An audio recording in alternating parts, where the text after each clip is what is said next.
क्या बात है सर, क्या बात है सर, क्या बात है, ये बात है। जो थे घाटा लूप्स। डर के आके जीते, ये सब सुनने में कहने में कितना अच्छा लगता है, क्योंकि घाटा लूप्स जितने दिखने में खूबसूरत थे ना, उतने ही वो 21 लूप्स दिखने में डरावने लग रहे थे। उन 21 लूप्स का व्यू देख के हमारी रियल में फट चुकी थी। Most of the time Ladakh को देख के यही लगता है कि video can't justify its beauty, पर जो घाटा लूप्स है उनको देख के लगता है कि वीडियो कैन जस्टिफाई। घाटा लूप्स उतरते टाइम बाइक मैं चला रहा था और मेरे पीछे बैठा हुआ था मेरा फ्रेंड भगवान। पता नहीं हमारे क्या खुजली चली, तो हमने डिसाइड किया कि यार ऐसे गोल गोल घूमने में कोई मज़ा नहीं आ रहा है, थोड़ा एडवेंचर होना चाहिए। बस गोल गोल तो ऐसे घूमते जा रहे, उतरते जा रहे बस। तो हमने सोचा कि 2 लूप्स के बीच में जो ट्रेल बनी हुई है उस पे उतारा जाए बाइक को। तो भगवान ने भी हाँ कर दी, चलो ट्राई करते हैं। एक लूप से तो हम उतर भी गए, मज़ा आया, क्योंकि ऑफ रोडिंग करने में जो एड्रेनलिन रश होता है उसमें बहुत मज़ा आता है। जैसे ही दूसरा लूप हम उतारने लगे, गाड़ी के रियर ब्रेक पे एक पत्थर हिट कर गया और ब्रेक टूट के लटक गया। खत्म, bye bye, tata, goodbye, गया।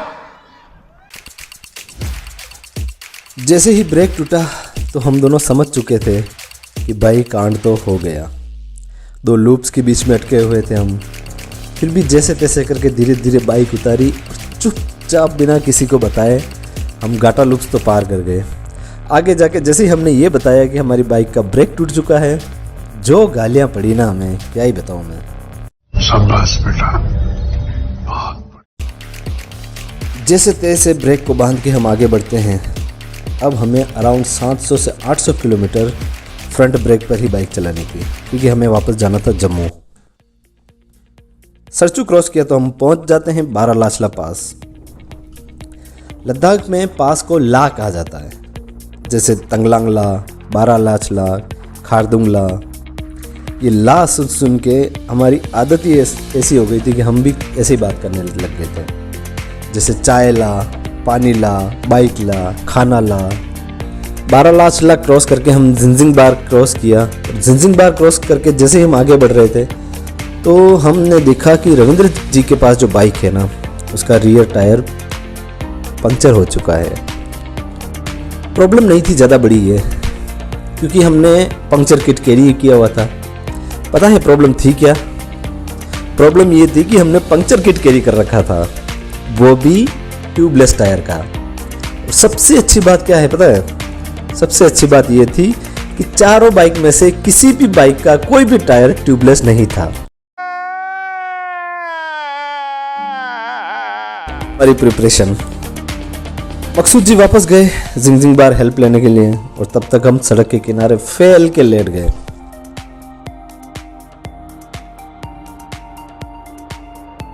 पंक्चर रिपेयर करवा के हम वापस निकल जाते हैं मनाली के लिए, और शाम होते होते हम मनाली के पहले पहुंच जाते हैं, बाहर की तरफ पहुंच जाते हैं। मनाली में एंटर नहीं होते। एक्चुअली में हमें पता था कि ये अभी पीक सीज़न है और अभी बहुत भीड़ होगी।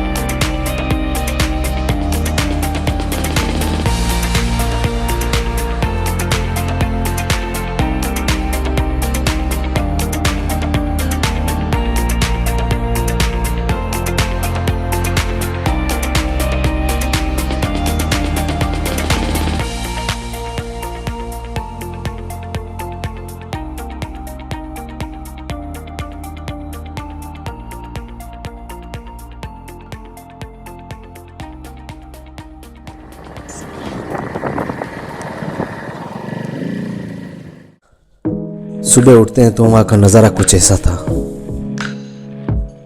हमने डिसाइड किया कि अब आए हैं तो पैराग्लाइडिंग तो करनी ही है, तो हम पैराग्लाइडिंग ढूंढने के लिए निकल पड़े।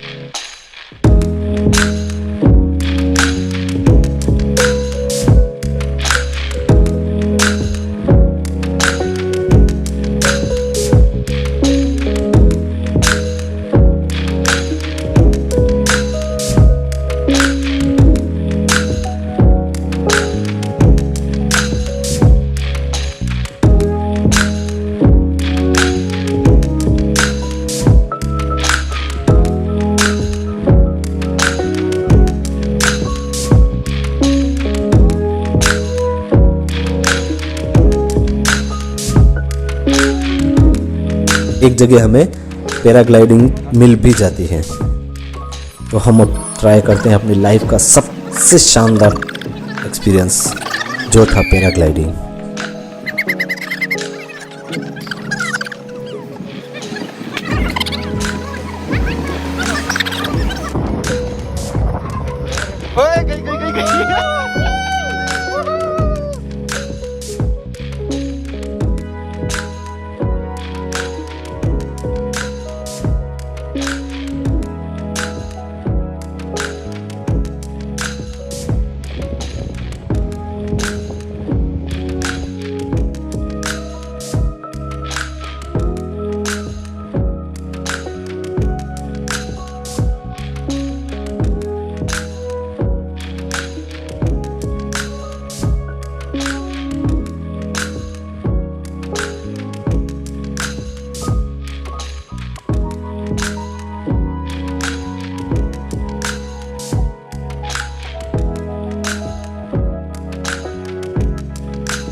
पैराग्लाइडिंग का experience top of the world था, और मुझे बिल्कुल भी ये वाली फीलिंग नहीं आई।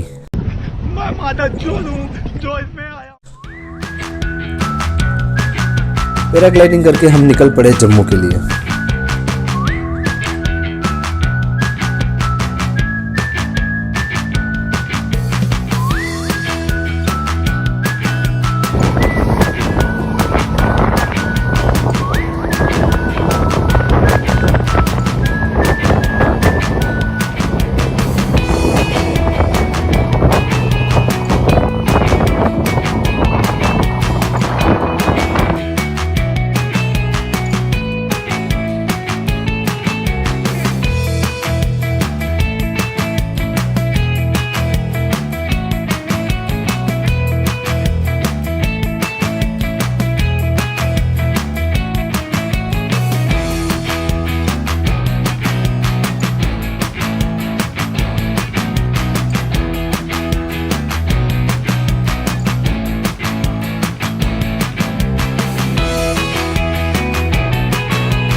वैसे एक बात बताओ, तुम लोग तो इतनी चाय पीते हो, तो तुमने मैनेज कैसे किया?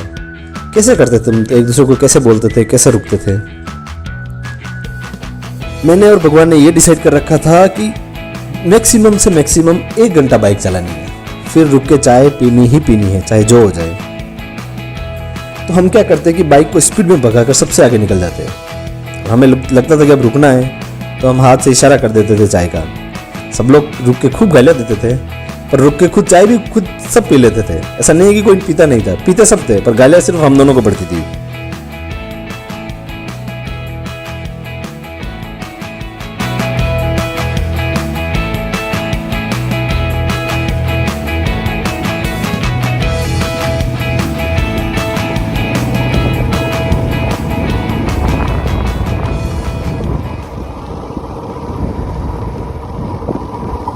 ये जो 10-12 दिन थे लद्दाख के, वो मेरी ज़िंदगी के बेहतरीन दिनों में से एक थे। इस लद्दाख ट्रिप ने मेरे अंदर के बाइकर्स को जगा दिया। इतने सालों बाद मुझे समझ आया था कि रियल में मुझे खुशी किस चीज़ में मिल रही है। ये ट्रिप ज़रूर ख़त्म हो चुकी थी, पर ये अंत बिल्कुल भी नहीं था। ये तो शुरुआत थी एक नए सफ़र की, आरंभ था एक नई ज़िंदगी का। आज भी सोचता हूँ उस ट्रिप के बारे में तो गूज़ बम्प्स आ जाते हैं यार। और ये लगता है कि काश कोई अचानक से आए और आवाज़ लगाए, भाई चल लद्दाख चलते हैं।